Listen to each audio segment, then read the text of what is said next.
Behind the scenes, unobtrusively over the years, Sam Lovegrove emerged as Shed and Buried's heartbeat. Equipped with a wrench, quick wit, and a brain full of vintage bike lore, audiences settled in each week to see him and Henry Cole dig out forgotten treasures, revive abandoned classics, and banter as though they'd been brothers for as long as anyone could remember. The chemistry was real, their jobs defined, Henry the volatile wheeler-dealer, Sam the steady-fingered mastermind who could make any rusting engine run like a well-oiled machine. The audience fell for the program not only for the machines but for the friendship it provided. But halfway through Series 4, something bizarre occurred. Sam vanished. There was no goodbye show, no on-screen explanation, only silence. And with silence came questions that never went away. Where did he disappear to? Why did he depart? Guesses were made, but the answers never materialized. That's because Sam's history has always been more than fans had any idea. Behind the shut doors of his Cornish workshop are more than tools and vintage engines. There's a legend and an enigma that goes far beyond TV. If this kind of story touches your heart, if you're someone who cares about truth, responsibility, and speaking up for the voiceless, please like this video, subscribe to our channel Spark Science, and share it with someone who should hear it. Let's get started. Sam Lovegrove is a name that is heard loudly in the realm of vintage motorcycles. To aficionados, he is not merely another TV mechanic, he's a master craftsman, a renovator with an eagle eye, engineering prowess, and an unshakable passion for reviving old-school machines. He's familiar to audiences from such series as Shed and Buried or Find It, Fix It, Drive It, in which he renovated magic on back-shelf relics and brought them from scrap to thundering treasures. But Sam's life didn't start in front of the cameras. Years before TV stardom, his life was already characterized by grit, curiosity, and a passion for machines that influenced every decision he ever made. Raised in the West Country of England, Sam was always that kid. Whereas the majority of children were running around kicking footballs, Sam was in the workshop, elbow deep in grease, messing around with engines, and attempting to figure out how they worked. His interest in mechanics wasn't instilled in the classroom initially, it was learned on his own. He would disassemble rusty old bikes bit by bit, only to reassemble them until they roared back into life. That need to learn and master equipment turned into his vocation. Sam was a whiz in class on anything that required accuracy, maths, physics, all things technical. His numbers and problem-solving acumen were innate. He eventually took that skill to Oxford Brookes University, where he majored in mechanical engineering.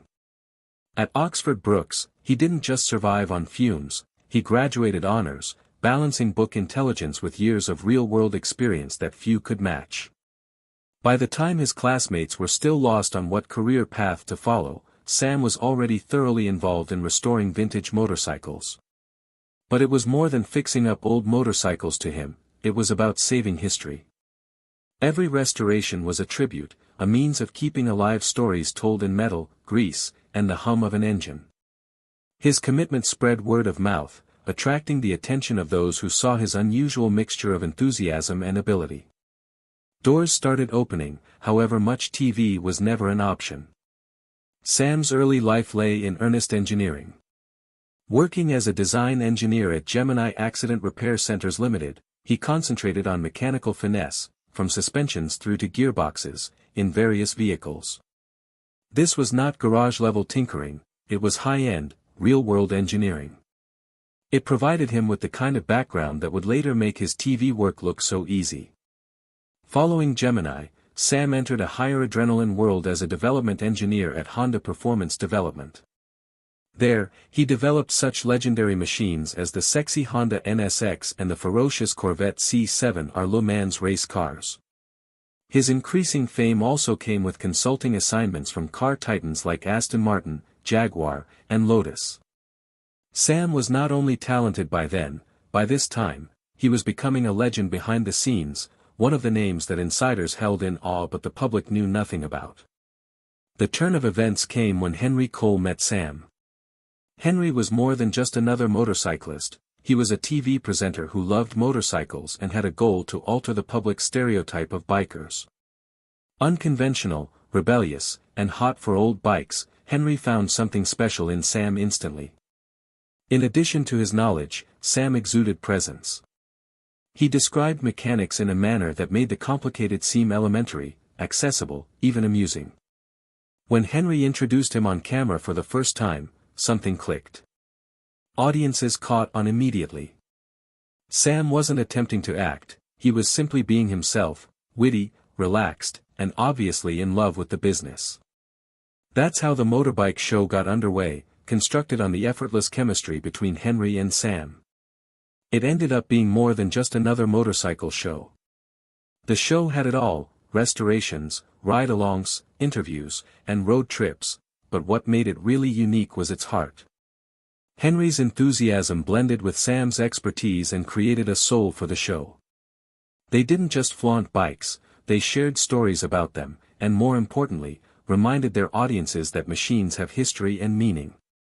Memorable moments piled up season after season: Henry riding the extremely rare Brave Superior Super Sports, taking on the legendary Norton Commando racer, Yellow Peril, and working alongside Sam to revive a vintage Harley WLC and an Enfield Bullet. Sam possessed the ability to take rough, technical jobs and make them into lessons viewers could finally grasp. His matter-of-fact approach established trust, making him respected and even loved. The success of the motorbike show led to their next project, Shed and Buried. Hiding in barns and old sheds all over the UK were mechanical gems collecting dust. Henry and Sam were on a mission to dig them out and restore them, whether it was an old motorcycle, vintage vehicle, decrepit tractor, or even a boat. The idea was ingenious but straightforward: find history, bring it back to life, and occasionally make money doing so. Henry's passion and keen sense of a good bargain went well with Sam's mechanical mind. They were the perfect combination: Henry the idealist, Sam the pragmatist. But their exploits were not without tension. Henry's spontaneous buys sometimes got them into trouble, and Sam's falling in love with machines he needed to retain created its own distractions. That balance of teasing, tension, and respect for each other made the show habit-forming. Fans point back to times such as their haggle over an exotic 1962 Grieve Sportsman, when Sam flatly refused to pay too much for it no matter how hard the vendor pushed, or their restoration of a Ferguson TE20 tractor from Cornwall, which they restored bit by bit until it was auction-ready. There were scandals, as well, such as when they purchased a military Land Rover in Northern Ireland. They were criticized for downplaying its worth in order to make a deal, and it created controversy among fans. Throughout it all, Sam remained humble, allowing his work to speak louder than rumors. The show succeeded, and Sam's role increased with it. He was not flashy or self-promotional, merely a man who enjoyed the work. His integrity and talent forged loyalty among viewers who appreciated him as a person, not just a TV personality. To them, he was a respected figure in restoring vintage cars. His work increased even more when he and Henry started Find It, Fix It, Drive It, a program that turned retired machines into running legends. The show included entertaining challenges at the end of every episode, whether testing restored tractors in plowing competitions, racing old motorbikes, or taking classic cars onto vintage tracks. Once more, the recipe was a success because of their chemistry. Sam provided technical expertise, Henry contributed energy and narrative. Together, they took restorations and made them adventures. And then, without warning, Sam disappeared from our screens.